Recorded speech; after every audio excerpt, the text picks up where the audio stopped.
Yes, na kuletea taarifa ya kuaminika kabisa. Hii ni taarifa ya kina ya ndani kutoka katika vyanzo vya ndani kabisa ambavyo Young African wao wamesema kwamba hawawezi kutoa taarifa zao na watu wengi hawana taarifa hizo. Basi mimi nakuletea zile za ndani kabisa kuhusiana na usajili ambao tayari deal done, ambayo msemaji wa Young African alipokuwa akiongea na chombo kimoja cha habari alionekana kuweza kukwepa na kuweza kukataa ukweli wa jambo hili. Sasa mimi nakuletea in detail kabisa jambo hili kwamba Ki Aziz rasmi ameshakuwa mwananchi, yuko ndani ya Young African na ni mchezaji ambaye atakwenda kuwa sehemu ya kikosi kwa msimu unaofuata na ndiye atakwenda kufanya maajabu katika mchezo wa ngao ya jamii dhidi ya Simba Sports Club ambao watachezwa mapema kabisa mwanzoni mwa msimu kufungua msimu wa mwaka 2026 2027. Stephen Aziz Ki tayari rasmi ameshamalizana na Young African. Wakati huo waajili wake Al Ittihad ya pale nchini Libya wameshamalizana. Young Africans wamefanikiwa kuweza kuinasa saini yake na kwa sasa yuko rasmi ndani ya viunga vya Jangwani, na mpaka hapa ninapozungumza yuko bado Tanzania. Alikuja kwa ajili ya mapumziko mafupi, lakini bado ameendelea kusalia ndani ya Tanzania, na tarehe 20 Young Africans wametangaza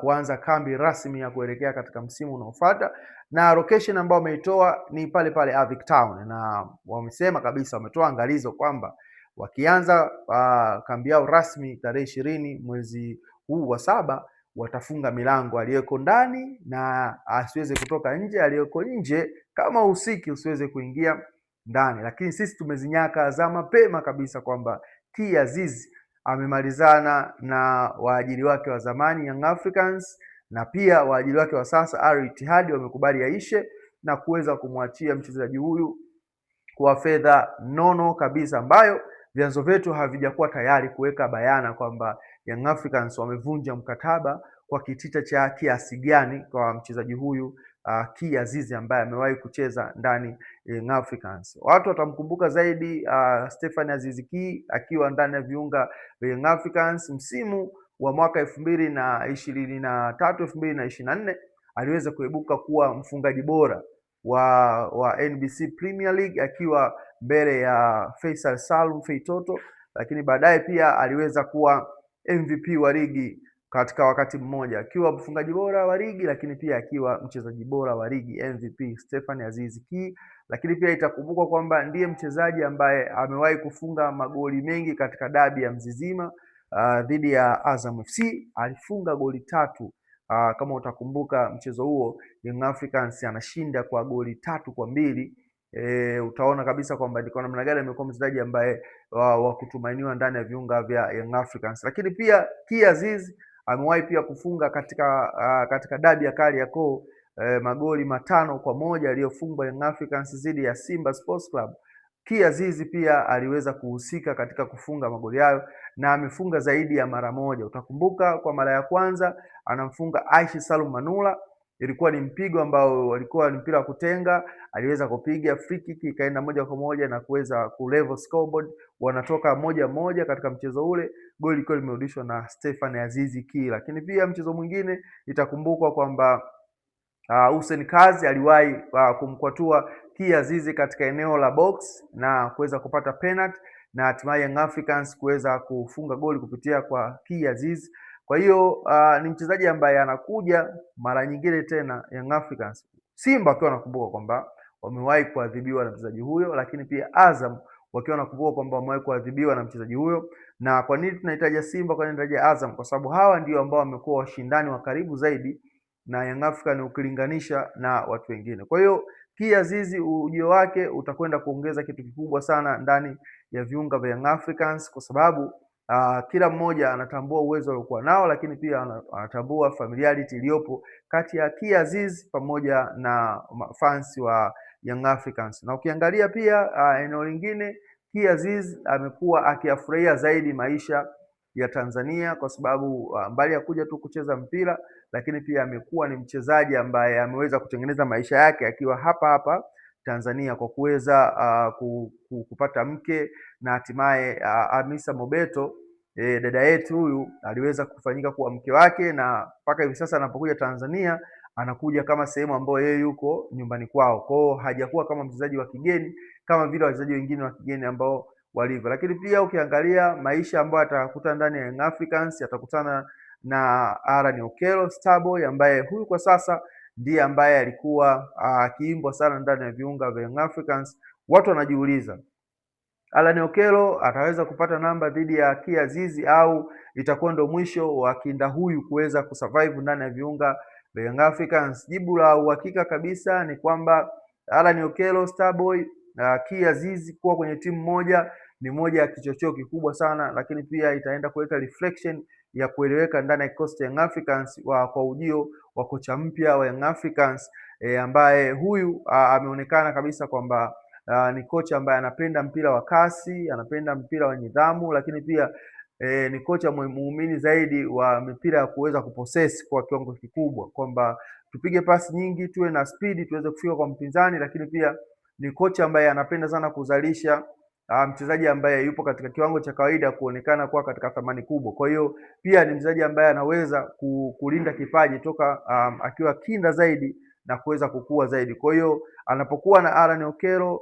ni kama sehemu ya mchezaji ambaye anaonekana huyu ni kinda, ingawaje yuko matured kwenye mashindano mbalimbali, lakini kwa umri wake anaonekana kabisa kwamba huyu ni mchezaji ambaye anaweza akajifunza zaidi. Lakini anapokuwa na Kia Azizi ni mchezaji ambaye tayari yuko enough matured, itakwenda kumpelekea kuwa na urahisi zaidi kuweza kutengeneza rhythm ya timu ambayo inaweza ikawa vizuri zaidi. Lakini pia ukiangalia upande wa Pacome Pierre Zouzoua, tunafahamu kwamba kwa sasa na majeraha, ni miezi 6 hadi miezi 4 kuweza kurecover na kurudi katika eneo lake la kucheza. Kwa hiyo kwa namna moja au nyingine ujio wa mchezaji huyu ambaye alikuwepo nje ya Young Africans kwa msimu takriban mmoja, akirejea inawezekana ikaja kuleta chachu kubwa zaidi, kwa sababu ukiangalia Pacome Pierre Zouzoua hatakuwa sehemu ya kikosi cha Young Africans katika michezo ya mwanzoni, na bado haijatoka taarifa rasmi kwamba anaweza akarejea mchezoni baada ya muda gani. Kama ilivyokuwa kwa Clement Mzize, tayari imeshatoka taarifa kwamba huenda akaonekana sehemu ya mchezo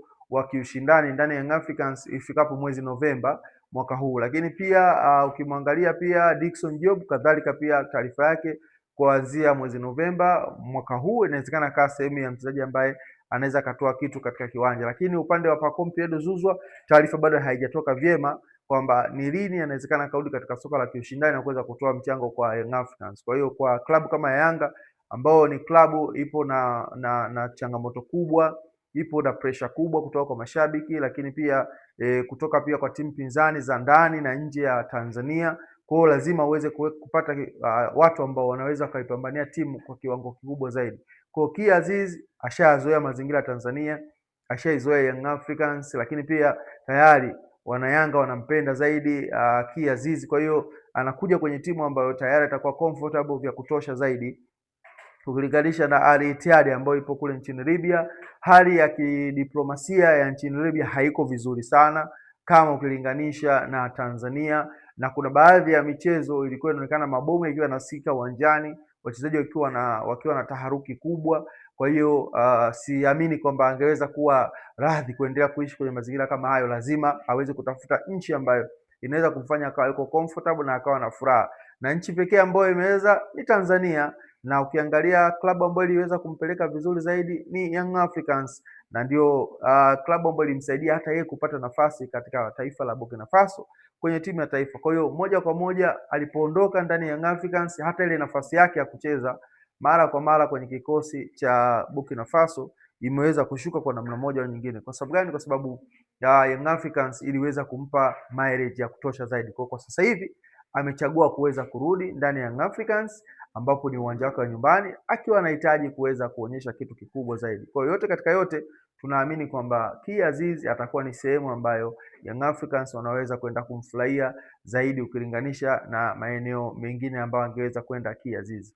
Swali la kujiuliza ni kwamba anarudi Kia Azizi ndani ya viunga vya Jangwani. Je, atarejea namba yake ile ile namba 10 mgongoni ambayo inavaliwa na swaiba wake Pacome Pierre Zouzoua, au atapata namba nyingine ambayo anavaa timu ya taifa namba 17 mgongoni, au atavaa jezi namba ngapi? hilo jambo la kusubiri, lakini kiukweli ni kwamba ni mchezaji ambaye anafurahia zaidi maisha akiwa ndani ya Young Africans na ni mchezaji ambaye anatamani kuendelea kuitumikia Young Africans, na kwa sasa GSM ameweza kumaliza kabisa utata huo, na katika usajili huu wa safari ambao wanafanya kwa mujibu wa vyanzo vinavyosema, lakini pia kupitia msemaji wa klabu Ali Shabani Kamwe kwamba GSM kwa sasa hivi anavunja mikataba na ndio msimu ambao anaweza akatumia fedha nyingi zaidi kuliko misimu mingine yote iliyopita. Msimu huu unaweza ikatumika fedha nyingi zaidi, kwa maana kwamba wanakwenda kuvunja mikataba ya wachezaji, lakini pia wengine wanakwenda kuwafanya wasiweze kuondoka ndani ya klabu, ikiwemo wachezaji kama wakina Yao Taula Kowasi kuhakikisha kwamba wanabaki, wakina Djigui Diarra kuhakikisha kwamba hawa wanaendelea kuitumikia klabu ya Young Africans. Mwanzo mwisho ulikuwa nami Steven Mapunda nikiwa nakuletea hiyo update kwamba Ki Aziz rasmi ndani ya viunga vya Jangwani. Epuka maneno ya matapeli kwamba Ki Aziz amekuja tu kusalimia atarudi tena nchini Libya. No, amekuja hapa to stay. Hajaja hapa kwa ajili ya kuweza kupita tu. Basi endelea kufuatilia nasi hapa Steam Media. Embu subscribe, like, comment, share na watu mbalimbali, waambie watu basi waje kupata update mbalimbali za kimichezo ili tuweze kuwa pamoja kabisa. Hadi wakati mwingine, bye bye.